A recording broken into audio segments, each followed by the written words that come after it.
Yes, I just want to make a few comments in response to the press conference that we just heard featuring Mr. Randall O'Toole. Mr. Polenske, city engineer, will provide ample factual data which refutes everything that Mr. O'Toole had to say. But on the subject of Mr. O'Toole coming here in particular, I've been involved in public transit advocacy for probably 35 years, most of my professional life. I'm very familiar with Mr. O'Toole, and to put it simply, he is a professional rail killer. He makes his living going around cities and trying to tell cities that they're making a very dumb decision to invest in rail-based mass transit, whether it's streetcars, light rail, commuter rail, intercity rail, high-speed rail. He hates trains. I found it very ironic that he claims he loves trains. His living is to kill rail-based transit projects across the United States, regardless of the city, regardless of the facts, regardless of the population density, regardless of the development trends in that particular city, regardless of the topography, regardless of the weather. His theme is exactly the same. So whenever we have people come from out of town, outsiders, come to Milwaukee, tell us how to run our business, I think it's very relevant to look at where's this person coming from? What's his motivation to be here other than getting paid to do it, other than it being his living? He's associated with the Cato Institute. Cato Institute is funded by the Koch brothers of recent political fame in Wisconsin as well as nationally. Americans for Prosperity, another group funded by the Koch brothers, all seem to be against transit, all seem to be against cities, all seem to be against any kind of urban progress. Why do I say that? Mr. O'Toole is an acknowledged hater of cities. He defends urban sprawl, he promotes urban sprawl, he's written books and articles promoting urban sprawl. He has a blog that's called the Anti-Planner blog. The Anti-Planner blog. He basically disdains everything we're trying to do in this city and everything that city officials and mayors and elected officials across this country are trying to do in dense urban areas, and that is to create jobs, promote economic development, improve mobility, all to make cities more attractive for the conduct of business, to attract business, to retain young people, to retain the creative class. Everything that all these cities are doing throughout the country somehow rubs Mr. O'Toole the wrong way, and he finds it within his means to come to these cities and tell us how we're doing everything wrong. Mr. O'Toole has maybe visited Milwaukee half a dozen times, if that.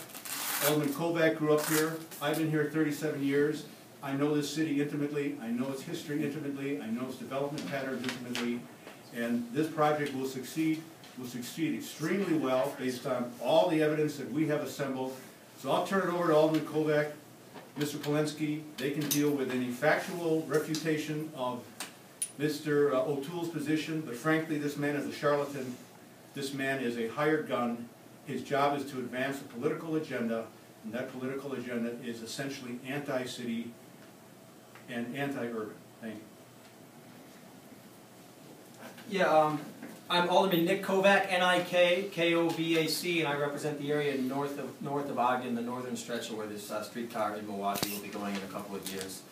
Alderman Bauman and I attended the press conference this morning because you always want to know what people are saying. Alderman Donovan indicated that he wanted people to be curious about the facts, and I think Alderman Bauman and I are very curious about the facts, and we want to make sure the information out there is correct. As near as I could figure, at the press conference this morning, two main arguments were presented, neither of which had anything to do with Milwaukee. But frankly, we often use Portland as a model, so it's fair game to discuss the history of Portland. The first argument advanced was that all that development that happened in Portland, he didn't say it's not there. It's kind of hard to say a building that's there isn't there. He said the reason all those great new buildings that are generating tax base and making Portland one of the urban planning capitals of North America and the world, and the reason people are flocking to Portland, and the reason developers are building buildings for all the people and the increased density they've created in Portland, he disputed why it happened. And all I can say in response to that is, if in 20 years he wants to come back to Milwaukee, and when the same thing happens in Milwaukee, and he wants to argue that it wasn't the streetcar that caused it, I don't even care if he wins that argument. As long as it happens, and if there's multiple causes. A streetcar by itself is not going to suddenly make a city a smart city, but it's one of the ingredients in making a city work. Yes, we're also going to need to have smart urban planning. We're going to need to issue subsidies where necessary, just like Portland did. The streetcar is part of that, though. And if he thinks it's a coincidence that all these cities that are setting up modern streetcars are also having transit-oriented development, and are also thriving and increasing their density and meeting their cost obligations to pay for these streetcars. If he thinks that's a coincidence, that's fine, he can have that opinion, and like I say, in 20 years he can come to Milwaukee and we can argue about who gets the credit. In fact, I'm more than happy to lose that argument and give the credit wherever necessary. I just want to make sure all the recipes for success are in the city of Milwaukee. And we are the densest city in America without a modern streetcar, without fixed rail. Without either fixed rail or a modern streetcar, we're the densest city in the country without it. So the idea that all these other cities have found various ingredients in a recipe for success to make themselves more dense, and we're just going to ignore that recipe because of, frankly, someone who's paid by the oil and gas industry, which is who funds the people who fund this study. Now, the only people that are happy about not having adequate public transit are, frankly, the oil and gas industries and the people who advocate for urban sprawl. There are people out there who want cities to fail. There are people out there that are hoping the city of Milwaukee will not do well. I don't think I need to remind this media that we have a governor who campaigned against the city of Milwaukee and continues to campaign against this streetcar project. This governor is from the suburbs, his political base is in the suburbs, and he would prefer to see the city not do well, so he has a punching bag. We do not want to be the governor's punching bag. We want to be successful, and one of the ways we're going to be successful is by making this smart investment, which I should remind that the governor has nothing to do with.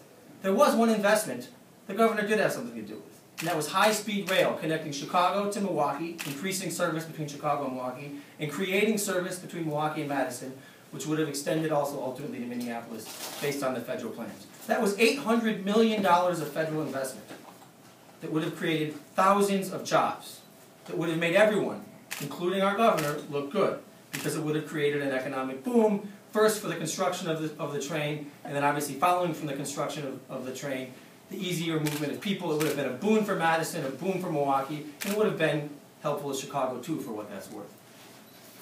Not only did we give up nearly $1 billion of investment that would have created jobs, but it's costing us more money per year in annual operating costs. And the governor knew that going in, but he chose, again, to make high-speed rail a political punching bag. Never mind the facts. I agree we need facts. The facts are nearly $1 billion of federal aid that would have created jobs and mobility was given back and given to other states that are creating jobs with that money.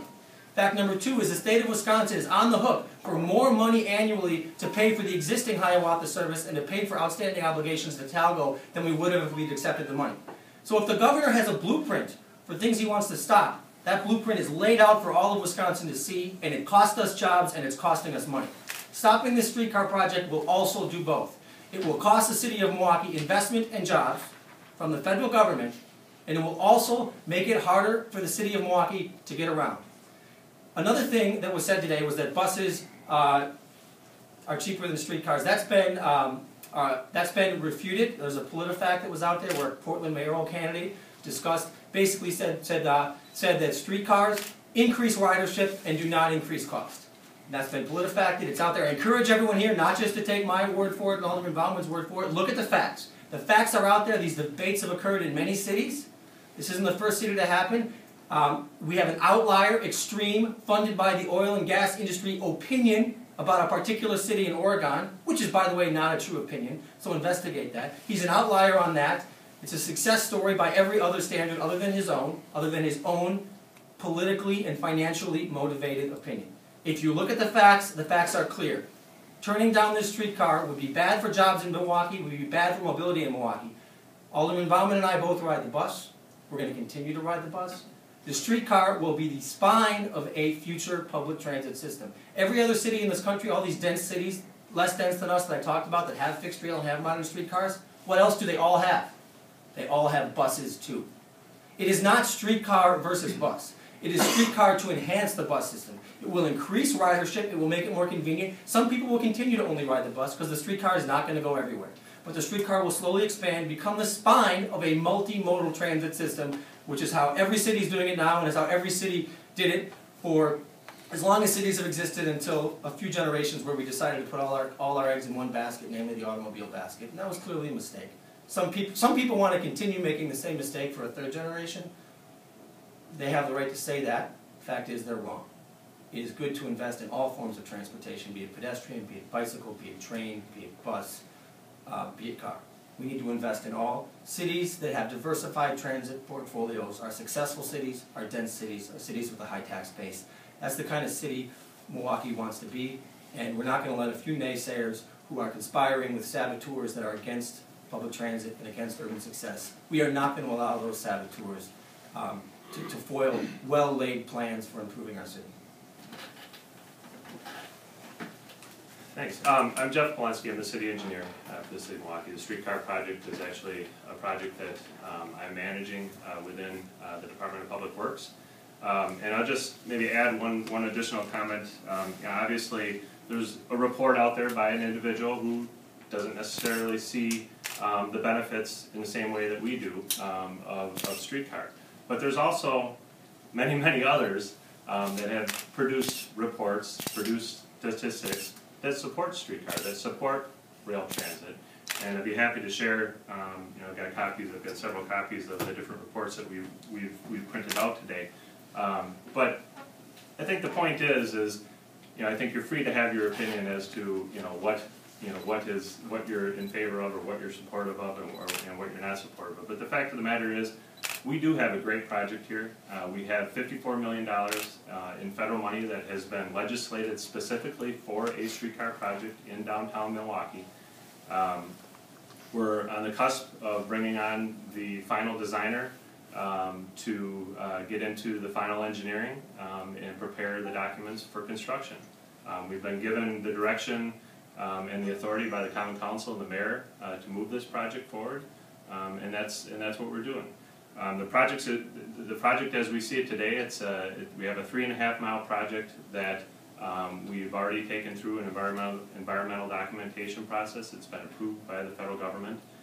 We have funding to build 2 miles of that route, and it's going to be a great project. It has great connectivity to other modes of transportation, including the intermodal station. It's a route that doesn't necessarily duplicate but provides greater connectivity to the existing bus service, because the whole purpose of this is to enhance mobility within our downtown, to provide greater connection and integration with other modes of transportation. It provides connection to 80% of the parking facilities within the downtown, which kind of builds into this Park Once concept, where you encourage people to come down, find a place to park, and then utilize the streetcar to get around the downtown and connect to the Third Ward, some of the activity generators within the downtown. The Third Ward, the Convention Center, the Bradley Center, Milwaukee Street, and eventually all the way up into Brady Street area. So I think there's great opportunity with this project. As I said before, we're moving the project forward. We're getting in final design, and we'll probably have a lot more to share with you in the months to come.